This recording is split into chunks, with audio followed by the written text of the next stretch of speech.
Partage Saint-François, qu'est-ce que c'est? C'est un organisme qui vient en aide aux personnes en situation d'itinérance à Sherbrooke. Donc, on a plusieurs volets services. Un organisme qui existe depuis maintenant 40 ans. À vrai dire, ça va faire 40 ans en 2023. L'organisme a une mission qui peut être déclinée assez simplement en disant offrir des services d'hébergement et d'aide aux personnes en situation d'itinérance. Maintenant, dans le détail, ça se décline sous 5 formes d'hébergement différents pour commencer. Donc, on a de l'hébergement d'urgence, le refuge de l'accueil Poirier, donc des gens qui arrivent à 17h le soir, quittent le lendemain matin, ont accès à une équipe d'intervention, bien entendu, mais à un lit, à une douche, à des vêtements propres, un repas chaud et du support là, selon les différents besoins. Il y a aussi de l'outreach des partenaires qui est fait auprès de ces personnes-là. On a aussi un service de dégrisement là, qui va un peu dans le même volet là, au niveau de l'urgence, donc des personnes qui sont intoxiquées sur la voie publique peuvent venir ici, vont pouvoir dormir pendant 8 heures plutôt que d'être sur la voie publique ou dans un parc et d'avoir éventuellement une contravention. On a aussi un service qui est un service qu'on appelle le transit. C'est un prêt de service avec le réseau de la santé. Donc, ce qu'il faut comprendre, c'est que c'est un service qui est payé par le réseau de la santé et c'est eux qui choisissent les personnes qui y vont. C'est principalement pour des personnes en situation d'urgence psychosociale, donc des gens qui doivent être relocalisés d'urgence par le réseau de la santé. Ces gens-là sont placés chez nous. Nous, on fournit support, intervention, l'ensemble de ce qu'une personne a besoin pour survivre, donc vêtements, nourriture et accompagnement dans les diverses démarches.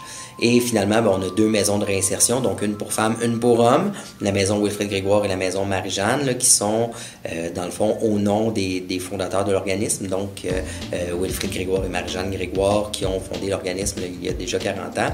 Les maisons de réinsertion, donc on vise une mise en action avec des gens qui veulent se sortir de l'itinérance, donc on est dans une approche, là, pas thérapeutique, mais vraiment une approche axée sur les forces et en réduction des méfaits. Là, donc nous, on n'est pas là pour guérir les gens, on est là pour les accompagner pour qu'ils gagnent en autonomie, qui rencontrent des services ou des partenaires ou qui se bâtissent un réseau pour les soutenir. Donc, ce sont des gens qui vont résider chez nous au lieu d'une journée ou une semaine, qui vont résider souvent plusieurs mois afin de compléter un processus de réinsertion. Ensuite, on a aussi des plateaux de travail, donc pour les gens de la rue principalement, avec divers programmes, là, autant d'employabilité que de bénévolat participatif.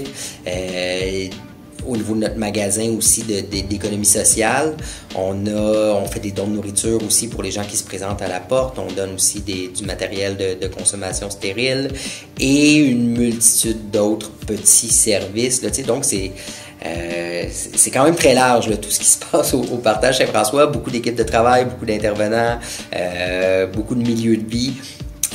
Et puis le tout dans une approche, comme j'ai dit un peu plus tôt, en réduction des méfaits. Donc on accompagne les gens dans ce qu'ils sont et où ils sont rendus. On n'est pas dans le jugement ici. Les gens souvent viennent ici parce qu'il n'y a plus nulle part où aller. Donc on accompagne des gens qui vont être intoxiqués, ne prennent pas de médication, des fois peuvent avoir des comportements violents, des fois des gens qui vont avoir peur d'aller dans le système ou d'aller demander de l'aide dans des endroits plus formels. Donc, les gens qu'on aide, là, comment je pourrais dire ça, ce sont les laissés pour compte, si on veut, là, de l'ensemble des réseaux traditionnels de services. Et puis, on accompagne, là, bon an, mal an, environ 400 à 500 personnes différentes pour environ 1800 séjours, donc on parle de 20 000 nuitées, là, 19 000 à 20 000 nuitées qui sont offertes dans nos services, sans compter tous les dons alimentaires, là, comme nous c'est 30 à 50 dons de boîtes à lunch qu'on donne quotidiennement pour des gens qui cognent à la porte. On distribue aussi beaucoup de matériel, on donne des vêtements, il y a aussi tous les programmes, là, comme j'expliquais, de réinsertion, mais 4 à 500 personnes, c'est le nombre de personnes différentes qu'on voit dans une année. Là, j'ai parlé de 1900 séjours, 1800 séjours, donc ce qu'on comprend, c'est qu'il y a des gens qui viennent une fois, mais il y a des gens qui viennent à répétition dans les services. Donc, nous, on ne met pas de barrière à l'entrée. Le but étant qu'une personne puisse venir quand elle en ressent le besoin. Nos limites, nous, sont vraiment au niveau de l'agressivité des gens.